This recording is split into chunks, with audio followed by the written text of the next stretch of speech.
Profesor Edi, dengar dulu. Gak masuk di akal semuanya informasi yang kau kasih. Udah itu lagi. Siapa? Jaksa penuntut umum. Gak masuk di akal ilmu informasi yang kau kasih. Hola netizen yang terhormat, film dokumenter Ice Cold Murder Kopian Jessica Wongso membuat publik kembali menyoroti kasus kopi sianida. Dari beberapa hal yang dibahas seputar kasus tersebut, publik juga kembali memperhatikan bagaimana sikap Jessica Wongso selama di persidangan pada 2016 lalu. Sebagai terdakwa kasus pembunuhan, Jessica selalu terlihat tenang dan bahkan sesekali sempat tersenyum. Sikap tenang Jessica itu sampai membuat ayah mendiang Mirna Salihin, Edi Darmawan Salihin, menyebutnya sebagai psikopat narsistik. Namun, hal itu dibantah oleh pengacara Jessica Wongso, Otto Hasibuan. Menurut Otto, Jessica Wongso tidak merasa bersalah sehingga tidak perlu bersandiwara. Di sisi lain, Jessica memang sakit hati karena merasa difitnah, tapi ia tidak menunjukkannya demi sang ibu. Otto pun menyebut Jessica seperti sosok yang mau menderita demi orang lain. Jessica Kumala Wongso divonis 20 tahun penjara dalam kasus kopi sianida yang menewaskan Wayan Mirna Salihin pada 2016 lalu. Kini, Jessica sudah menjalani 7 tahun masa hukumannya di Lapas Pondok Bambu, Jakarta Timur. Otto Hasibuan masih terus mengupayakan agar kliennya itu mendapatkan keadilan dan bebas.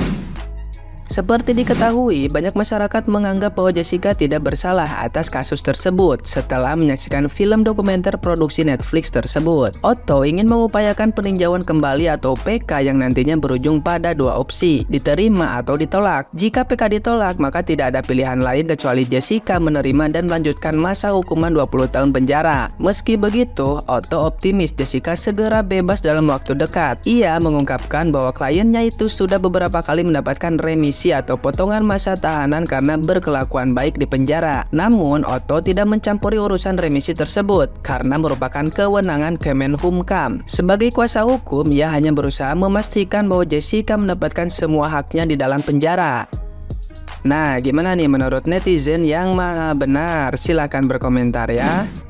Podcastnya Dr. Richard sama Bang Otto tuh bagus banget, gila. Kalian udah pernah nonton belum? Itu bener-bener di podcast itu tuh jelasin runtutan kejadian sampai kasusnya terjadi tuh kayak gimana. Dan ada bukti-bukti yang dikeluarin pengadilan. Semua bukti-bukti yang dikeluarin yang kayak misalkan dari Bang Otto, terus dari jaksa atau penjelasan dari Dr. Jaya, gue kan olah lagi, gue pikir lagi sendiri dan gue kayak cari-cari tahu di internet juga kan. Menurut gue dari semua itu bener-bener nggak ada yang bisa memperkuat si Jessica adalah pelakunya. Salah satunya aja deh, bukti CCTV yang bener-bener kayak ngelihat dia tuh gelagatnya nggak jelas dan lain-lain. Ternyata bukti CCTV-nya itu tuh nggak akurat 100% gitu loh, nggak sah di mata hukum. Ya sekarang lo bayangin aja ya, kasus sebesar itu didukung sama bukti-bukti yang kita tuh nggak tahu kebenarannya itu benar apa enggak. Udah nggak diotopsi, terus CCTV juga nggak sah, terus juga masalah kopi juga udah dipegang sama banyak pihak, nggak jelas itu bener apa enggak. Gue jujur aja sampai sekarang kayak masih bingung gitu loh. Apa sih bukti apa lagi nih yang kayak ngebuat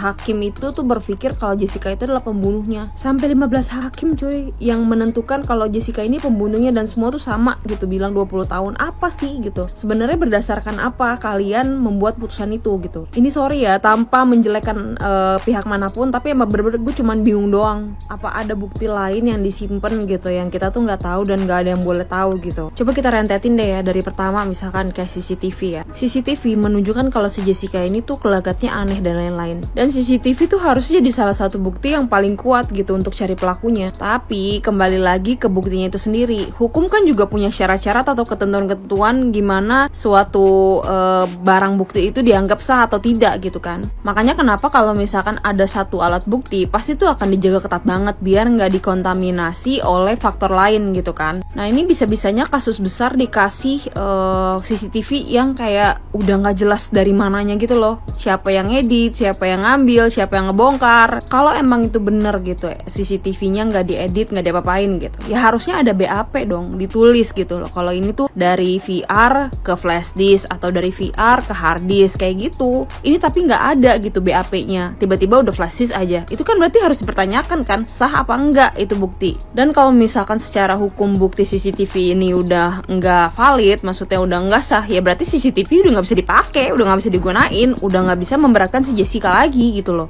Terus ya masalah minuman ya, jujur aja itu menurut gua minuman tuh paling sas, gila bener-bener. kayak gue tuh gak ngebayangin ya, bener-bener gue orang awam aja tuh kayak mikir, kok bisa-bisanya lo masukin kopi yang jadi barang bukti penting banget terus lo bawa ke dalam, lo pindahin ke botol. Udah gitu kalau emang lo ngerasa gue pengen mempermudah polisi, tapi bisa-bisanya dia nuang kayak cuman setengah ke botol tuh buat apa? Gue gak ngerti dia, bener-bener kayak sas banget di sini untuk masalah minum ya. Ini kalau misalkan gue nih yang jadi hakim nih, misalkan gue adalah orang biasa, rakyat biasa yang gak pernah sekolah hukum gitu loh, gue gak akan pernah mau nerima bukti kopi ini. Gue gak akan bilang kalau bukti ini tuh udah terkontaminasi gitu loh. Kita nggak tahu apa yang orang masukin ke dalam kopi ini gitu. Tapi bisa-bisanya di Indonesia tuh jadi bukti yang paling kuat gitu. Bukti ketiga tuh harusnya otopsi dari mayat si korban. Tapi kan ini nggak diotopsi. Buat yang masih kebilang ini otopsi kok Kak, ini otopsi. Aduh, kalian buka Google sendiri deh. Kalian lihat bener-bener penjelasan otopsi itu apa. Gue juga recheck kembali kan yang diomongin sama Bang Oto dan lain-lain. Gue cari di Google gitu. Emang penjelasannya tuh adalah pembedahan mayat dari kepala sampai panggul. Bahkan kalau misalkan ada bagian-bagian yang diperlukan lagi, dia harus buka lagi gitu loh. Berarti kan minimal harus 3 rongga yang dibuka gitu. Ini nggak ada yang dibuka, cuma diambil sampel doang. Berarti ini tuh bukan otopsi. Otopsi tuh sebenarnya penting banget teman-teman, karena ya buat keluarga, buat penyidik juga penting banget tahu ini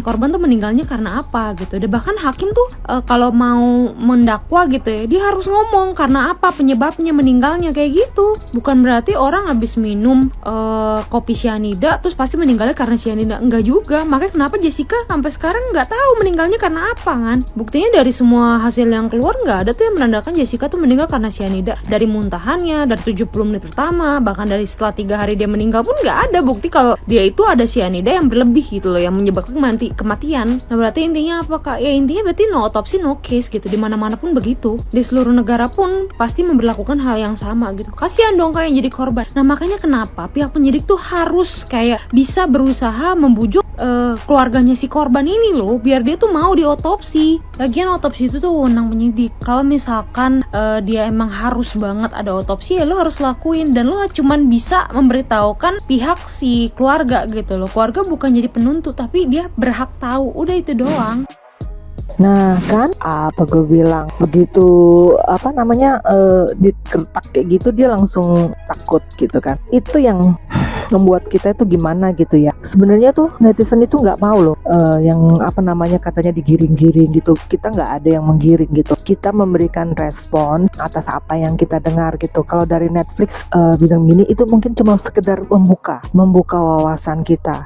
Terus kan setelahnya kita menelaah dan melihat banyak sekali fakta-fakta yang bisa kita lihat, yang bisa kita nilai. Iya, netizen kan nggak bodoh ya. Kita kan bisa melihat, oh ini kayaknya benar, oh ini kayaknya nggak benar gitu. Terus juga kalau dari semua pernyataan yang masuk itu, yang kita lihat ya, kalau dari pihaknya Pak Oto itu cukup konsisten. Walaupun ada mungkin beberapa yang mungkin karena lupa atau apa gitu, tapi masih bukan sesuatu yang gimana-gimana gitu. Sementara kalau yang dari yang sangat saya salut itu dari Dokter Jaja ya, dia itu konsisten banget gitu ya. Nah di 2016 dia bilang apa, sekarang juga sama pernyataannya, dan dia tuh santai banget gitu. Itu juga beberapa saksi ahli juga ada beberapa yang dari pihaknya Pak Oto ya omongannya tetap konsisten gitu, sama gitu kan ya. Sementara yang dari JPU dan dari saksinya, pokoknya yang saksinya jaksa gitu ya, I'm sorry to say itu berubah mulu gitu. Karena seperti ini dia bilang, katanya dia salah lihat tanggal, katanya itu ternyata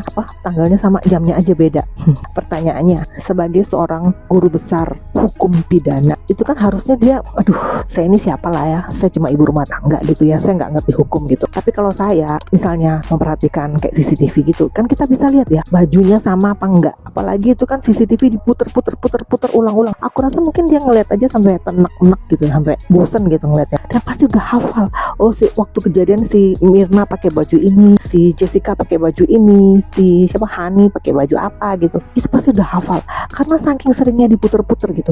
Masa dia nggak ngeh gitu kan ya. Terus juga mau bilang sekedar, oh iya saya salah lihat tanggal, ngomongnya jauh banget muter-muter. Makanya ya kalau aku bilang sih gini aja deh, kalau mau kasih, kalau kemarin kan saya bilang untuk para podcaster gitu kan ya, kalau misalnya ngundang guru ngundang narsum gitu kan ya, cari-cari data dulu narsumnya juga mungkin ya, supaya nggak nggak dianggap bohong atau kayak memberikan blunder gitu kan ya. Coba diingat-ingat, dicari-cari, netizen aja pinter ya, bisa ketemu video-video lama gitu dari rekaman, dari TV, dari mana-mana gitu tuh bisa ketemu. Masa Anda yang ngomong sendiri Anda nggak tahu gitu kan ya? Cari dong, dulu Anda pernah ngomong apa sama siapa, sama ini ya, sama media atau sama siapa gitu. Ngomongnya itu konsisten, jangan beda-beda, puyeng dirinya. Ya kan, kayak netizen itu mesti apa ya, kayak netizen itu punya ingatan yang kuat loh. Mungkin karena jumlahnya banyak ya, taruhlah misalnya ada sejuta netizen yang jadi pemerhati, mungkin bisa dibilang 800 sampai 900 orang itu yang jago nyari bukti gitu. Dan saya mungkin tipe-tipe yang santai aja deh, tinggal menerima masukan gitu kan ya. Cuma ya itu ya, kalau aku bilang konsisten itu yang diperhatikan oleh netizen.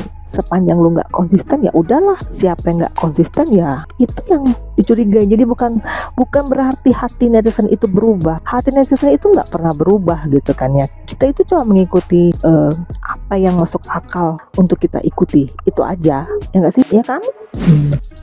Persidangan kasus kematian Mirna akan diulang kembali, tapi kita nggak tahu tanggalnya. Tapi kupastikan kalau itu para advokat itu, pengacara si Otman Paris, Kamarudin Simanjunta, Otto, bahkan semuanya lah, Martin Luther itu, si Johnson Silitonga, semua mereka akan bergabung untuk membongkar kembali, meminta kepada hakim untuk diulang kembali persidangan si Jessica ini. Kayak gini, Ces, semalam kan aku nge-live kan, aku meminta kepada semua yang ikut liveku itu supaya tahu berapa banyak mereka kalian yang mendukung kasus si Jessica ini. Aku bilang kirim kopi bersianida.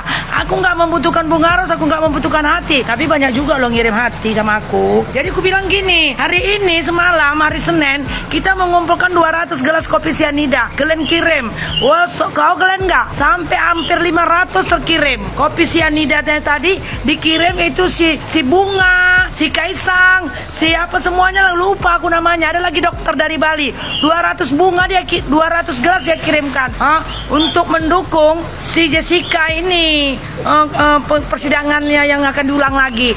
Jadi aku bilang nanti ini dikumpul, aku akan pergi ke Jakarta ikut persidangan itu. Aku mau jumpa langsung dengan itu Profesor Edi yang paling jago kali, guru besar dosen yang ada di Indonesia Raya Jakarta tercinta ini. Udah itu aku mau jumpa lagi jaksa penuntut umum yang suka garuk-garuk kepala kalau ditanya. Aku mau jumpa lagi si Akong, mana tau kalian bilang kan aku mau dijodohkan, mana tau cocok ya kan kayak gitu. Jadi kayak gini, aku telah meneliti ya kan, waktu si Mirna sama si Jessica di Cafe Oliver. Nah, si Jessica kan udah mesen kopi kan, waktu si Mirna datang si Mirna ini kayak gini kopi ini dia bilangnya gini ya, sebelum diminumnya dia bilang kayak gini, kok ada baunya ya, kok lain ya, kok ini ya, banyak koknya lah. Nah, aku heran. Biasanya kalau kalian kayak mana nggak tahu lah aku. Kalau aku pergi ke suatu kafe, kalau udah sesuatu itu nggak menyenangkan bagiku, nggak usah kopi, teh manis saja warnanya nggak merah, aku suruh kafe tukar minuman itu. Nggak bisa, nggak cocok sama aku. Ku tengok misalnya aku mesen kopi luwak atau kayak kopi gini, ku tengok nggak, aku kan sukanya gini, jangan minta kopcer ya, kopi encer aku bilang. Tapi kalau dikasihnya kental ini nggak cocok sama aku bilang, pulang. Kayak gitu aku bilang. Si Mirna yang udah mati ini kayak gini katanya udah dikasih kopi, aduh kok warnanya beda, kok nggak nyaman aromanya, tapi diminumnya juga.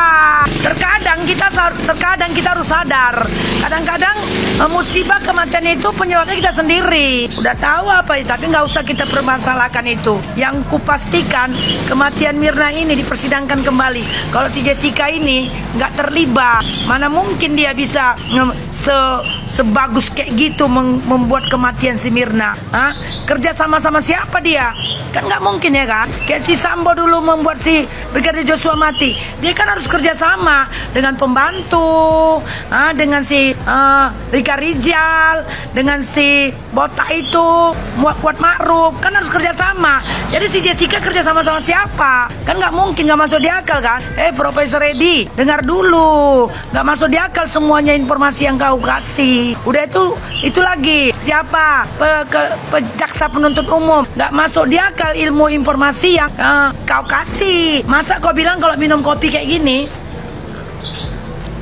Sampai di sini udah mati karena banyak racun, nggak sampai ke lambung. Jadi kalian semuanya, anak sekolah semuanya ya, ku kasih tahu hari ini, kita kalau minum kopi gini, itu langsung ke lambung, Pak Jaksa penuntut umum. Kok udah di jaksa ya bodoh ya. Aduh Tuhan tolonglah. Lebih baik aku aja lah jadi jaksa, ngerti membedakan mana yang benar mana yang nggak benar. Oke lah ya. Nanti kita nge-live lagi. Dengan banyaknya kalian yang ngasih kopi sianida, ngirim kopi sianida, itu membuktikan begitu banyak lah yang mendukung kalau si Jessica ini harus dibebaskan. Kalau kasus Jessica ini diulang kembali. Nanti itu dikumpul buat untuk beli tiket aku ke Jakarta ikut dalam pengadilan. Aku mau lihat, mau bilang sama si profesor, nggak cocok ilmu yang kau kasih, jaksa penuntut umum nggak pas yang informasi yang kau kasih. Semuanya mau, semuanya lah. Kau makasih lah ya. Udah capek kali membahas orang pintar, orang jago ini, yang diikuti di podcast si Edi Gronogo, jadi komposer Richard Lee. Gini aja Pak, kalian semuanya, aku aja panggil, pasti jelas ku terangkan, diterima dengan akal sehat oleh masyarakat semuanya. Diam-diam ya, aku mau minum kopi.